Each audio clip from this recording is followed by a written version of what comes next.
देखो भैया, भगवान के नाम की महिमा अद्भुत है। तुलसीदास जी भी कहते हैं, राम न सकई नाम गुण गाई, भगवान भी अपने नाम की महिमा को नहीं बता सकते। एक बड़ी सुंदर कथा याद आ रही मेरे को, सुना रहा हूं आपको, सुनो। 3 चोर थे और तीनों चोर ऐसे थे कि भगवान का नाम लेकर के चोरी करते थे। कैसे? एक आगे खड़ा हो जाता था और एक राह था, रास्ता, तो रास्ते में पेड़ होते हैं और उस रास्ते से राहगीर निकलते थे, जो भी आता था वहां से निकलता था। और पता है, पहले के लोग पैसा रखते थे उधर में, इधर खोस करके। पहले कहाँ इतने वर्ष चलते थे। तो वो लोगों ने क्या दिमाग लगाया, बोले देखो भैया, सब सिस्टम भी बना लेते हैं, किसी को पता भी न लगे और लोगों को लूट भी लें और हमारा काम भी बन जाए। तो क्या किया, बोले तीनों ने सलाह बनाई। बोले देख भैया, तू पहले आगे वाले पेड़ में बैठ जा और कोई दिखे तो तुरंत आवाज लगाइयो कि आ रहा है कोई। तो कैसे आवाज लगाएगा? तो भगवान का नाम ले लेना। बोले जैसा भी हो, भगवान का नाम लेके बोल देना कि आ रहा है, राधे राधे बोल देना, श्याम श्याम बोल देना, हम समझ जाएंगे कि ये सारा हो जाएगा, कोई आ रहा है। दूसरा बोला फिर तुम्हारा काम क्या रहेगा? दूसरे वाले का। उन दोनों ने कहा दूसरे वाले से, बोले देखो तुम थोड़ी दूर आगे जाकर दूसरे पेड़ में बैठ जाना। उन्होंने कहा ठीक है भैया। और बोले दूसरे पेड़ में बैठ जाना और देखना। क्या देखना? कि जो व्यक्ति आ रहा है उसके पास कुछ धनवन है या नहीं। और अगर धन हो तो वहीं से आवाज लगाना, दामोदर, यानी उधर में दाम है। तो हम समझ जाएंगे, जहां तुम कहोगे दामोदर तो कि पक्का है कि इसके पास दाम है। और जैसे तुमने ये आवाज लगाई तो आगे मैं बैठा रहूंगा। तीसरा बोला, और बोले मैं देखूंगा कि इसके पास कोई हथियार वगैरह तो नहीं है कि बाद में हम जाएं और हम ही पे पलट के मार दे तो हम ही रह जाएं, चोरी वोरी रखी रह जाए। और अगर मैंने देख लिया, पूरी तरह से छानबीन कर ली, कुछ नहीं होगा, तो मैं आवाज लगाऊंगा कि भैया वासुदेव। तो बोले इसका मतलब क्या होगा? बोले आ जाओ, बांस लेकर के मारना है, बांस दो, इसको सबको लूट लो। तो बोले ठीक है। तीनों ने सलाह बना ली, अपने अपने तीनों पेड़ में बैठ गए। अब बेचारे वहां से राहगीर निकलते, दूसरा चिल्लाता राधे राधे, यानी कोई आ रहा है भैया सावधान हो जा। दूसरा वहां बैठा रहता था, बोले दामोदर दामोदर दामोदर, लिए है लिए है। और तीसरा वहां से चिल्लाता वासुदेव वासुदेव वासुदेव। तो सब लोग वहां से बांस लेकर आते और उनको पीटते और उनका सामान चुरा करके और ले जाते। ऐसे वो चोरी करते थे। अब ऐसे चोरी करते करते काफी दिन बीते। एक दिन बढ़िया मोटे सेठ को किसी को लूट लिया। अब बढ़िया माल टाल लेकर के एक पेड़ के नीचे बैठे बंटवारा कर रहे थे और बिजली कड़की, और बिजली कड़की तो उससे वो आग सी निकली और तीनों ही मर गए। अब तीनों मर के सीधा पहुंच गए यमराज के लोक में। अब मैंने कल कहा था ना, जो भगवान का नाम लेता है यमराज उससे बहुत डरते हैं। अब यमराज पहुंचे, चित्रवित्र को बुलाया, बोले भैया इनका बही खाता खोलो। इन्होंने क्या किया है? अब बही खाता खोला गया। अब बही खाता में तो सब चोरी डकैती भरी पड़ी थी, लेकिन बस एक तरफ ये था कि इन्होंने भगवान का नाम लिया था। और बोले भैया जब जब चोरी किए तब तक भगवान का नाम लिया है, अब इनका क्या किया जाए? बोले काम करो, देखो भैया ऐसा है, पहले तो भगवान के नाम की महिमा का पता करो, भगवान के नाम की महिमा है क्या। और जब भगवान के नाम की महिमा पता चले तब हम इनका निर्णय करें कि इनको क्या दंड देना चाहिए, क्या नहीं देना चाहिए। तो अब यमराज भी बेचारे चक्कर में पड़ गए। बोले हमें तो पता नहीं है भैया ये नाम की महिमा क्या है, और बिना नाम के महिमा के जाने हम इन पर कोई एक्शन नहीं ले सकते। फिर पता चले कि राष्ट्रपति शासन लागू हो जाए हमारे अंडर में, जो हमारे अंडर में है नरक लोक, उसमें भी भगवान का शासन हो जाए तो फिर हम तो गए काम से। तो यमराज बोले चलो भैया ब्रह्मा जी के पास चलो। बोले इन तीनों को पकड़ो, इनको भी लेके चलो साथ में ब्रह्मा जी के पास। अब उन तीनों को लेकर के यमराज जी अपने यमदूतों के साथ ब्रह्मलोक में पहुंचे। ब्रह्मा जी को प्रणाम किया। ब्रह्मा जी बोले कैसे आना हुआ भैया? उन्होंने कहा देखिए महाराज, एक विपत्ति में फंस गए हम, थोड़ी परेशानी में, और हमने सोचा आपके पास जाएंगे तो समाधान मिल जाएगा। ब्रह्मा जी ने बोला पूछो क्या विपत्ति पड़ गई, किस लिए आए हो? बोले भैया ऐसा है, ये जो तीनों आपके सामने खड़े हैं ये तीनों महाचोर हैं, और चोरी करके जाने कितनों को मारा पीटा है, कितनों का धन लूटा है, कितनों को घर से बेदखल कर दिया। बेचारे रोते गाते सब बेचारे बिलक बिलक के इनको कोसते रहे जीवन भर। अब ये मर करके आ तो गए हैं, लेकिन इन्होंने एक अच्छा काम कर दिया। वो क्या? बोले चोरी करने में भी भगवान का नाम लिया। अब इनके साथ क्या करना चाहिए ये समझ में नहीं आ रहा। आप बताइए भगवान का नाम का फल क्या है, तो उसके फल के अनुसार इनको उनका फल दे देंगे और इसके बाद इनको नरक लोक में डाल देंगे। ब्रह्मा जी बोले भैया और कुछ पूछते तो हम बताते, भगवान के नाम का फल क्या है ये तो हमें भी पता नहीं। तो बोले अब क्या करें?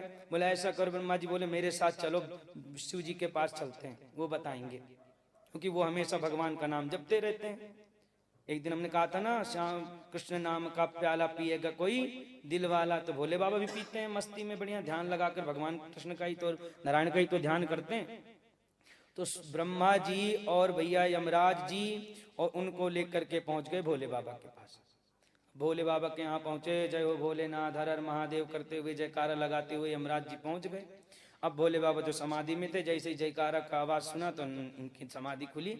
ब्रह्मा जी को देखा तो बोले कैसे आना हुआ पितामह, कैसे आए ब्रह्मा जी आप, क्या कारण है बताएं, हमने तो निमंत्रण भेजा नहीं था। कई लोग, अच्छा है ना, देखो कथा में तो बिना निमंत्रण के भी जाना चाहिए, और कहीं जाने की बात आए तो फिर निमंत्रण का इंतजार करो। और कई लोग तो इंतजार में बैठे रहते हैं कि जब उन्होंने फोन किया नहीं, SMS आया नहीं, निमंत्रण कार्ड आया नहीं, तो हम कथा में भी क्यों जाएं। ऐसा नहीं करना चाहिए। कथा में तो भैया बिना बुलाए जाओ, और किसी के बुलाने पर जा रहे हो तो फिर कथा किस बात की। तो भैया ब्रह्मा जी से भगवान शिव ने कहा हमने तो निमंत्रण दिया नहीं था, आना कैसे हुआ? बोले एक विपत्ति में फंस गए, मुसीबत में, तो ये यमराज वगैरह मेरे पास आए थे, मुझसे कुछ पूछ रहे थे, लेकिन मुझे तो पता नहीं था, तो मैंने सोचा आपको पता होगा, आपसे पूछ लेते हैं। शिव जी बोले ठीक है भैया बताओ क्या पूछना चाहते।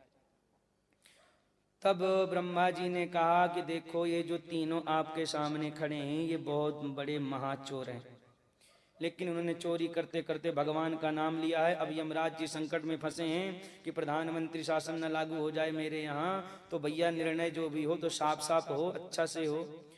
तो ये पूछ रहे हैं कि इन्होंने भगवान का नाम लिया है और इन्होंने पाप भी किया है, अब इनको कैसे करें, क्योंकि भगवान के नाम की महिमा क्या है ये पता लगे, तब इनको दंड दिया जाए, उस हिसाब से इनको फल दिया जाए।